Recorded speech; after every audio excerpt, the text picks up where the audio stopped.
Hi, my name is César Orozco.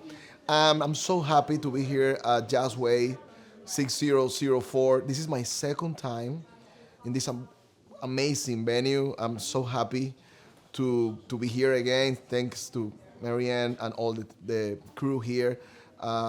So I hope you come and see the concert. It's going to be great. Yes, well, I'm Cuban. I was born in Santiago de Cuba.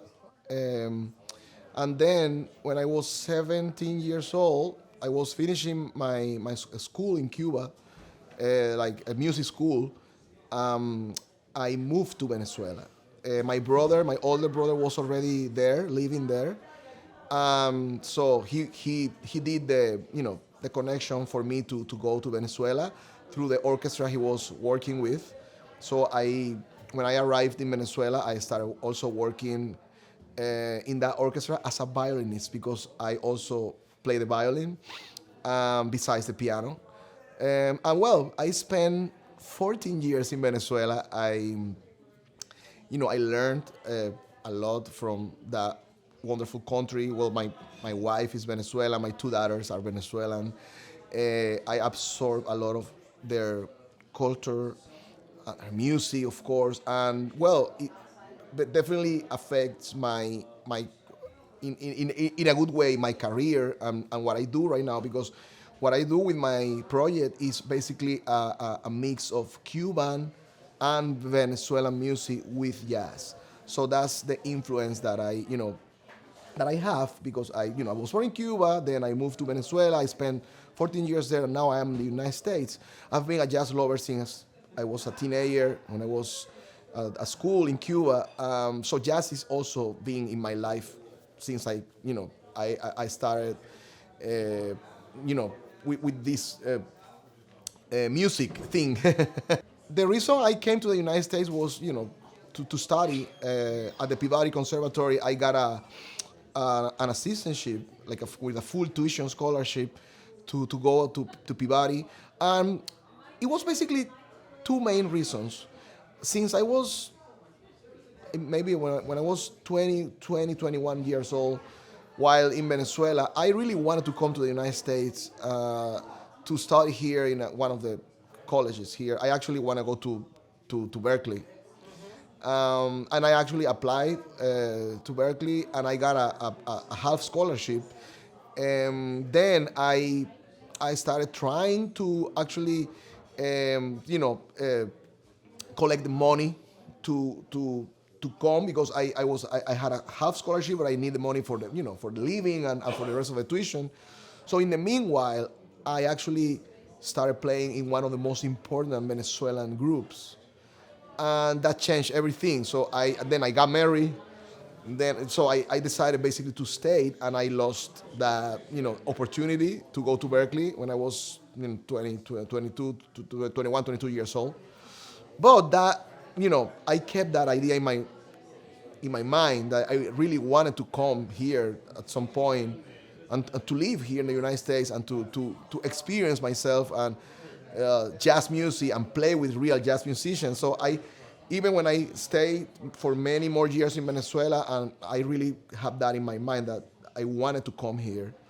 But then at the same time, unfortunately, the situation in Venezuela, the politics and economic issues that they still have. So they started like getting worse and worse and worse. And well, at some point, I basically had to go. So it was not a choice. So I decided to live along with my wife and two girls, two kids. So it was a little more difficult than when I tried before, because when I tried before I was by myself. Now I had a whole family, but I was fortunate to come to this area to Baltimore. So I came, I did the audition. They offered me this amazing opportunity. Well, I came with my family in 2012. So yeah, I did two years of college at Peabody Conservatory here in Baltimore, and then I stayed one more year in the area, Maryland, and that's where I started actually playing, performing in the United States for the very first time. I'm very glad. I'm grateful for the opportunity to go to Peabody.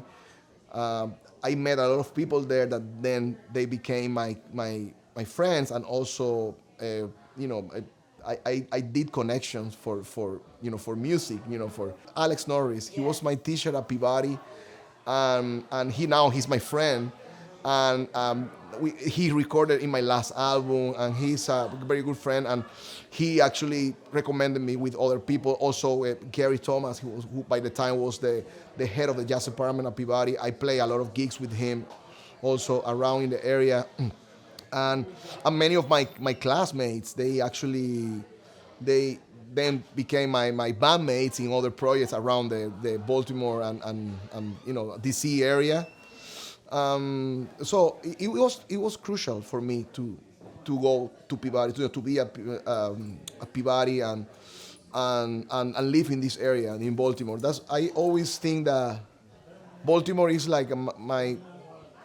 I still feel that it's like my hometown in the United States. It was my first hometown in the United States. I have friends here. I have, like you, I have a lot of musicians that I know, that I admire, that are from here, from Baltimore. That definitely Peabody, Baltimore is. Every time I come here is super exciting because of that. It was my first hometown. I did college here. It was my first experience. It's where I actually learned how to speak English, like, well. Because when I came to the States, I spoke a little bit, but here was when I had to actually learn while I was doing school and everything. It was a lot of first times when I came here. I was fortunate enough to be surrounded by music since I was a little kid, because my father was a musicologist, so I had to listen to music even when I was not even listening to music like consciously. I was surrounded by that. So I I I started listening to all kind of music since I was a little kid, like classical music, Cuba, of course, Cuban music, but also music from all Latin America. Um, um, so when I started being, like, when I decided to that I wanted to play jazz, right? I was still in Cuba. I was a teenager. Some of my biggest influences by the time, and even now still, like, were Chucho Valdez with Irakere, and but also pianists like Michel Camilo from Dominican Republic. I started listening to him when I was very young, and it was a huge influence for me when I heard those amazing tunes that he does, like Michel Camilo, Chucho Valdez. Then I I traveled to Venezuela. I went to Venezuela, and also I started listening, of course, in the meanwhile, while I was still at school in Cuba and going to Venezuela. In that the stage in my life, I heard a lot of Chick Corea, Oscar Peterson, and Bill Evans. They were the first American pianist that I started listening to. Chick Corea was the first one, the very first jazz pianist that I actually was that I heard when I was maybe 10 years old, 10, 11 years old. I didn't understand what I was listening to be honest. But I really I got fascinated by that. I didn't understand exactly what I was listening, but I said I wanna play that. Yeah, so it was a mixing of American musicians with Cuban and Latin American musicians that, you know. The people I'm playing tonight is, well, they are, well, first, they are all my brothers, friends, but they are also one of the best musicians, some of the best musicians I have played with in my whole life. And I have the privilege to play with them. We have been already playing for a while together. The newest one maybe is Jan Kus, who is the saxophonist. He's from Slovenia. We started playing together, let's say, like 5 years ago with a different band that we were all members with a different project. But then we felt that connection immediately, and then he called me for his band, and then I called him for my band. And so it's been amazing. He learned my music like by memory. That was something that was fantastic, and well, it, amazing connection with Jan. But then I have Pablo Benci on drums. Pablo, he's a Venezuelan drummer, and he has something that very few drummers have. He's a Venezuelan, but he plays jazz like traditional American jazz, like a American, like an American. He's amazing playing swing, but then he plays Latin music as a as a Latino drummer. He's outstanding. He knows about Cuban music. He knows about Venezuelan music. He's Venezuelan. He knows about Brazilian music. So he's a very complete musician, very complete drummer. And it's very difficult to find a drummer with those characteristics. It's super, it's very special. Then Fran Bielma, the conga player, we have been playing together since back in Venezuela because I was the pianist of his band back in Venezuela. So we're talking about we know each other for more than 20 years. We have we have gone through a lot of experiences together, like music and personal experiences together. So he's a good friend of mine, and he's also a composer, arranger. So he has his own orchestra here in the DC area. He plays in a regular venue here with his own orchestra. This is something that for a percussionist is not common. Because as I said, he's an arranger, composer, and also an amazing percussionist. He's an amazing performer. So I have Pablo, I have Fran, and then Gabriel Vivas, the bassist. Gabriel is also, besides playing the electric bass, he plays the acoustic bass as well. Like, amazing. He's Venezuelan too, but he's been in this country for more than 30 years because he came when he was a teenager. So he's been here since he was 17 years old. He came in 1991. So he's been in this country for so many years, but also he knows how to play like American jazz incredibly, but he also knows Venezuelan and Cuban music. He was even, I think, when pandemic hit the world, he was still the basis for Gianni, the pianist. He was touring the whole world with Gianni. But besides Gianni, he has played with some of the most important Latin American artists, touring around. So Gabriel it's a pleasure to have him as all of the others. He's a very complete musician as well. Acoustic bass, electric bass. Also, by the way, a composer and arranger as well. So it's basically a dream band for me. It would be an understatement to say that I think pandemic affect all of us, the whole world, in different ways. Many people died. Many people lost their loved ones. So fortunately, I stay healthy and my family, but I have family members that died during pandemic, and friends that I knew also. So I think every single person in this world had something that pandemic affect them in a way or another, because it was very hard. But for musicians, I need to say this, for us, for musicians, for artists in general, I think that changed everything.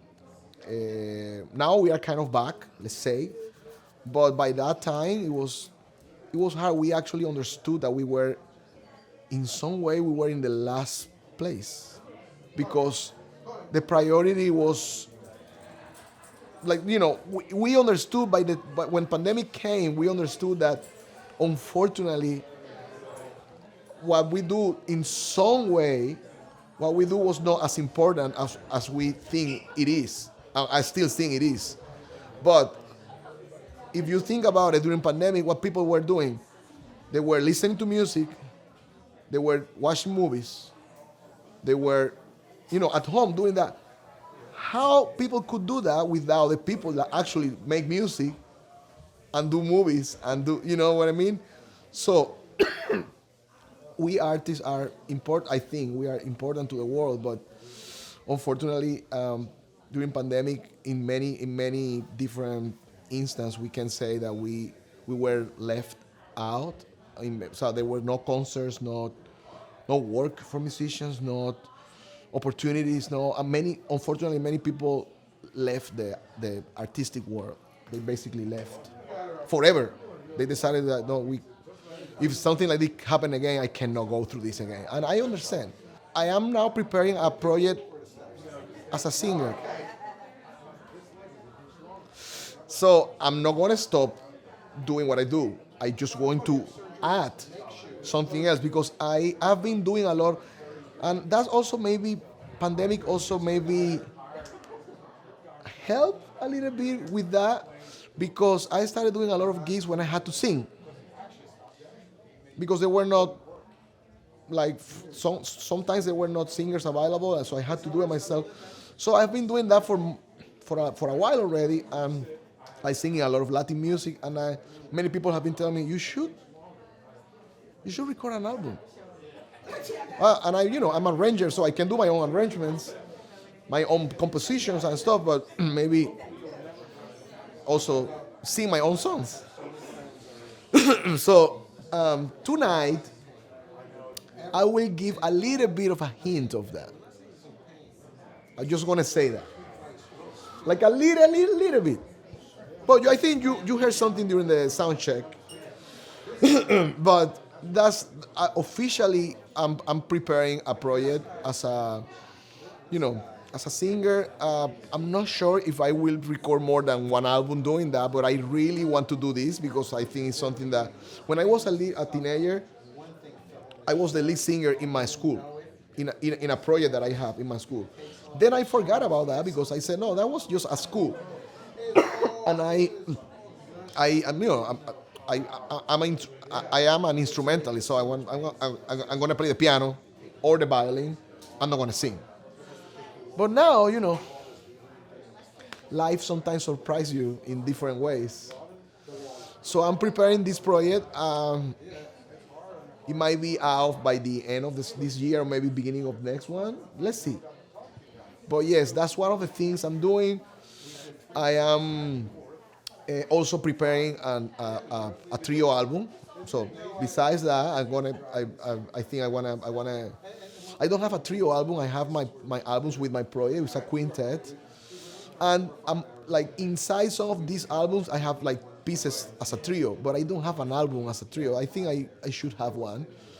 I have 3 projects that I wanna do. These trio albums. I wanna do a piano solo album. And I want to do, definitely that's something that is going to happen, hopefully sooner than later. It's a big band album. Because I already have music written for big band. I actually have played it. I had the opportunity to play with the Army Blues Band 5 years ago here in DC. I play a concert for the Hispanic Heritage Month with all my music with the big band. And after that, I said, I need to do this. Then pandemic came after that and everything, changed. But that's definitely something that I want to do soon. Big band, piano solo, trio, vocals.